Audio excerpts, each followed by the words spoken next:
آپ دیکھ رہے ہیں صدق.tv.pk۔ اعوذ باللہ من الشیطان الرجیم، بسم اللہ الرحمن الرحیم۔ السلام علیکم ورحمۃ اللہ وبرکاتہ۔ دیکھتی آنکھوں اور سنتے کانوں کو میری جانب سے ایک بار پھر سلام۔ کافر عشق کو کیا سے کیا کر دیا، بت پرستی نے حق آشنا کر دیا۔ کوئی دیکھے حقیقت تیرے کفر کی، میں نے جس بت کو پوجا خدا کر دیا۔ پارسائی دھری رہ گئی شیخ کی، چشم جانا اثر تو نے کیا کر دیا۔ بت پرستی میں کی میں نے یوں بندگی، بت کدے کو ہی قبلہ نما کر دیا۔ عزیزان محترم، میں ہوں جاوید الحسن اور آپ دیکھ رہے ہیں صدق.tv.pk۔ پچھلی ویڈیو میں ہم نے ایک ویڈیو کا سیکنڈ پارٹ آپ کے سامنے رکھا تھا کہ نفس اور انسان یہ ان کے مابین کیا تعلق ہے، اور جب انسان کا نفس جو ہے وہ مطمئن ہو جائے اور قلب سلیم اور قلب منیب ہو جائے تو پھر وہ اپنے رب کی بارگاہ میں کس طرح سے پیش ہوتا ہے اور دنیا پھر اس کے ساتھ کیا سلوک کرتی ہے۔ آج ہماری ویڈیو کا یہ کوئی پارٹ نہیں ہے، یہ جملہ معترضہ بھی نہیں ہے، یہ تسلسل کے ساتھ ہم اپنی ویڈیوز کو آگے لے کے چلیں گے۔ تو آج کا جو ہمارا ٹاپک ہے وہ ایک بار پھر سے محبت اور عشق پر کچھ بحث ہے کہ جس میں ہم نے یہ چیزیں کلیئر کرنی ہیں، اور اس میں محبت رسول صلی اللہ علیہ وسلم کو سامنے لایا جائے گا۔ دیکھنا یہ ہے کہ صحابہ کرام کی نبی کریم صلی اللہ علیہ وسلم سے محبت کیا تھی، صحابہ کرام کا عقیدہ کیا تھا، اور صحابہ کرام آقا صلی اللہ علیہ وسلم کے ساتھ کس طرح سے پیش آتے تھے۔ عزیزان محترم، جب نبی کریم صلی اللہ علیہ وسلم وضو فرماتے تو صحابہ کرام اپنے یوں دونوں ہاتھ جو ہے نا وہ آقا صلی اللہ علیہ وسلم کے مستعمل پانی کو لینے کے لیے نیچے ہوتے، اور جب آقا صلی اللہ علیہ وسلم وضو فرماتے تو اس گرتے ہوئے پانی کو صحابہ زمین پر نہ گرنے دیتے، اور صحابہ کرام اس پانی کو اٹھا کے اپنے چہروں پر لگاتے یا اپنے بازوؤں پر لگاتے۔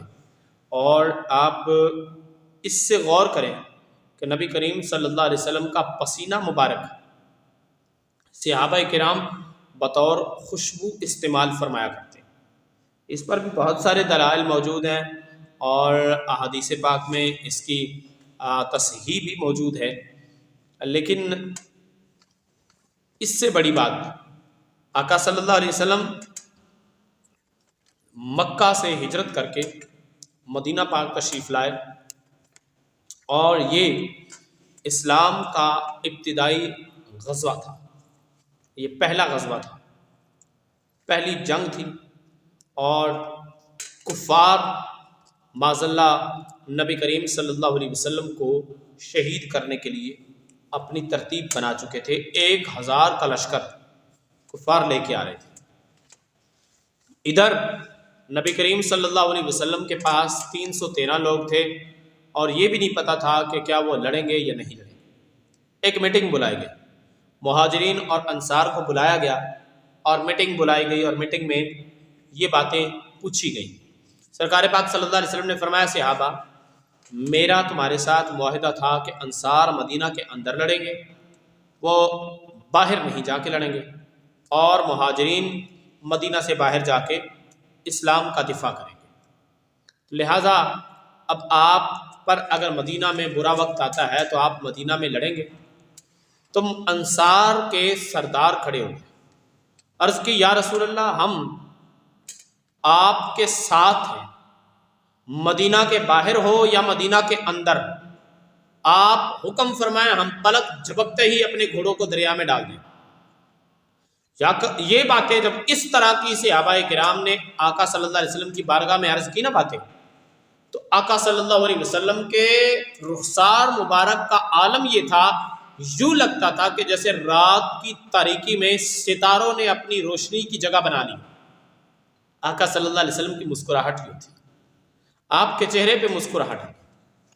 پھر نبی کریم صلی اللہ علیہ وسلم جب میدان بدر میں گئے تو اپنے رب کی بارگاہ میں دعائیں کی، اور یہ ناز نبوت تھا کہ سرکار پاک صلی اللہ علیہ وسلم نے عرض کی، مولا اگر یہ لوگ شہید ہو گئے نا اور آج اسلام کو شکست ہو گئی تو پھر قیامت تک تیرا نام لینے والا کوئی نہیں ہوگا۔ اتنا آقا صلی اللہ علیہ وسلم نے دعائیں کی کہ آپ کے کاندھے مبارک سے آپ کی کملی مبارک زمین پر گر گئی۔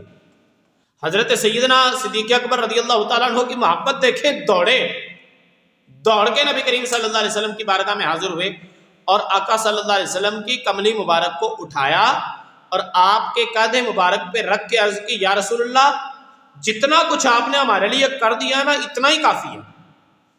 تو پھر یہ صحابہ کرام کی محبت ہی تھی نا کہ رب نے فرمایا اذ یوحی ربک الی الملائکہ، اللہ نے جب فرشتوں کو فرمایا کہ تم جاؤ انی معکم، میں بھی آ رہا ہوں۔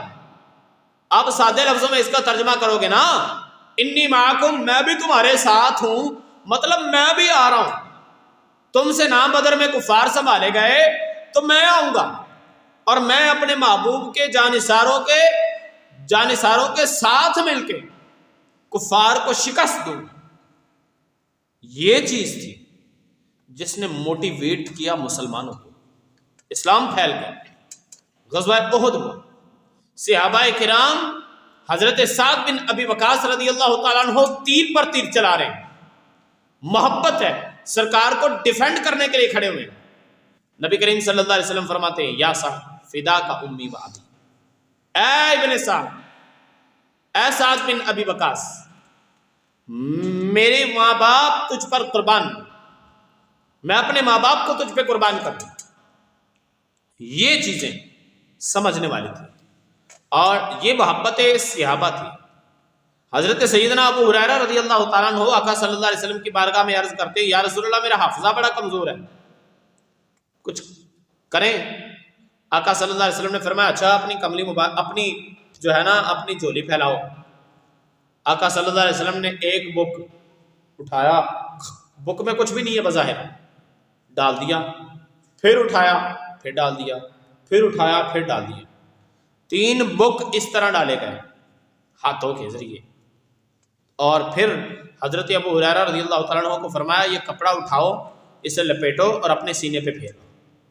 حضرت ابو ہریرہ فرماتے ہیں کہ جب سے میں نے وہ کپڑا اپنے سینے پہ پھیرا آج تک مجھے کو بات بھولی نہیں ہے۔ تو کون دیتا ہے؟ دینے کو منہ چاہیے، دینے والا ہے سچا ہمارا نبی۔ یہ ہمارا نظریہ بھی ہے، ہمارا عقیدہ بھی ہے، لیکن یہی بات ہے نا واللہ یؤتی انا قاسم واللہ یؤتی، رب مجھے عطا فرماتا ہے میں تقسیم کرتا ہوں۔ تو وہ رب کی عطا سے تمام خزانوں کے مالک ہیں اور وہ پوری دنیا کائنات کو تقسیم کرتے ہیں۔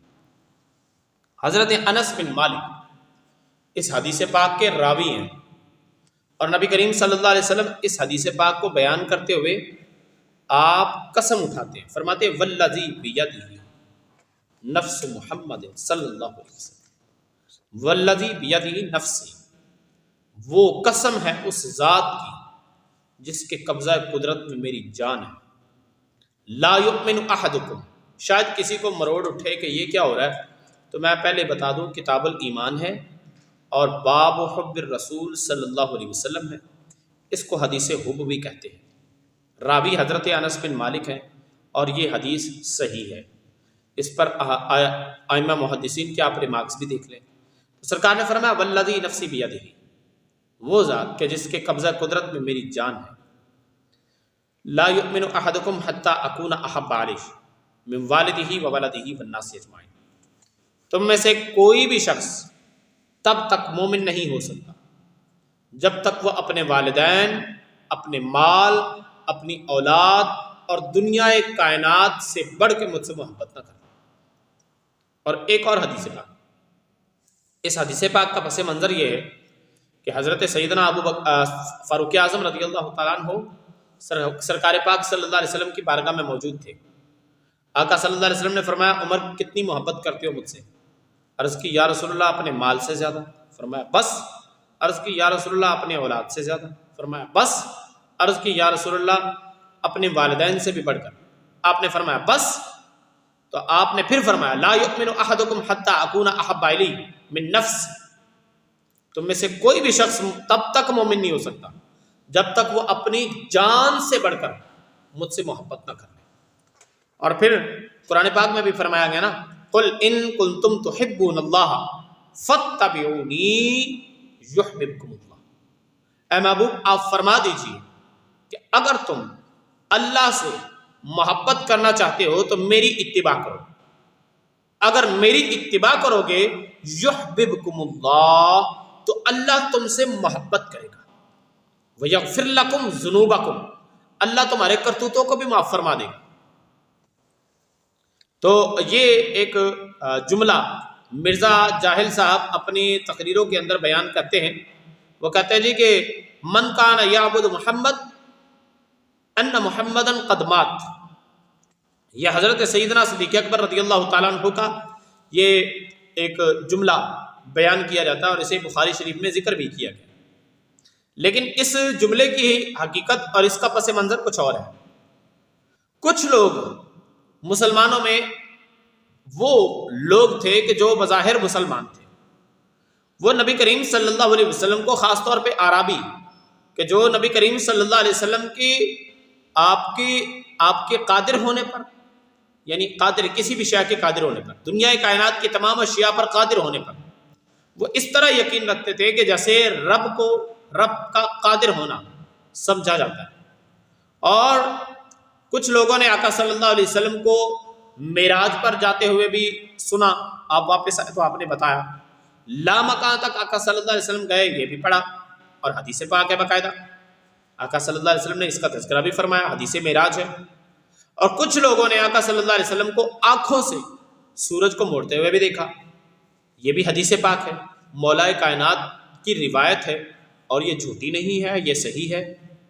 اور نبی کریم صلی اللہ علیہ وسلم کو چاند کے 2 ٹکڑے کرتے ہوئے بھی دیکھا۔ یہ تمام چیزیں کوئی انسان، واضح عام انسان نہیں کر سکتا۔ تو یہ الفاظ اس لیے کہے گئے کہ محمد صلی اللہ علیہ وہ لوگ جو آقا صلی اللہ علیہ وسلم کی عبادت کرتے تھے، لوگوں آج محمد صلی اللہ علیہ وسلم وصال فرما گئے، تو عبادت جو ہے نا، یہ لفظ عبادت کا نہیں ہے، یہاں یعبدو یعرفو، یعبدو بمعنی یعرفو ہے۔ من کان یعرف محمدن صلی اللہ علیہ وسلم فقد مات، وہ لوگ جو نبی کریم صلی اللہ علیہ وسلم کو پہچانتے تھے، جو ان کی پہچان رکھتے تھے، یعبدو ایل یعرفو، وہ لوگ جو نبی کریم صلی اللہ علیہ وسلم کو پہچانتے تھے، اے لوگوں آج محمد صلی اللہ علیہ وسلم اس دنیا کائنات سے رخصت ہو چکے۔ تو یہ الفاظ جذباتی الفاظ تھے، اور یہ الفاظ جذبات میں بھی حضرت سیدنا صدیق اکبر رضی اللہ تعالیٰ عنہ نے بہت بڑی بات فرمائی کہ من کان یعبد ایعرف، کوئی ٹرانسلیٹ کرنے والا ہو تو وہ سمجھے نا کہ لفظ یعبد بول کر مراد کیا لیا ہے حضرت سیدنا صدیق اکبر نے، اور یہ یعبد کا لفظ کہا کس کو جا رہا، صحابہ میں تو کوئی ایسا نہیں تھا جو آقا صلی اللہ علیہ وسلم کی عبادت کرتا ہو، تو پھر یہ الفاظ کہیں کیوں گئے؟ تو یہاں یعبد بمعنی یعرف ہے، یہ بات سمجھنا ضروری تھی۔ تو یہ کچھ چیزیں تھی جو ہم نے آپ کے سامنے رکھنی تھی، اور جو رکھنا بہت ضروری تھا۔ محبت کا معنی ہے میلان القلب الی قلب، ایک دل کا دوسرے دل کی طرف مائل ہونا، اور ساتھ میں روح بھی مائل ہو، تو پھر اس کو محبت کہا جاتا ہے۔ یہ محبت ہے، عشق نہیں ہے۔ عشق بہت آگے کی بات ہے، انشاءاللہ پھر کبھی صرف محض عشق مصطفیٰ صلی اللہ علیہ وسلم پہ آپ کو ویڈیو بنا کے پیش کریں گے۔ اگر آپ کا کوئی مضمون من چاہا ہو یا آپ اس مضمون کو ویڈیو میں دیکھنا چاہیں تو برائے کرم کمنٹ میں اپنے عنوان کو ضرور لکھیں، یا میں اپنا واٹس ایپ جو ہے لنک واٹس ایپ کا، وہ واٹس ایپ گروپ کا، وہ آپ کو نیچے دے دوں گا۔ تو برائے کرم اگر آپ یوں واٹس ایپ پہ میسج کرنا چاہیں یا واٹس ایپ چینل کو بھی فالو کرنا چاہیں تو برائے کرم اس کو بھی کیجیے گا۔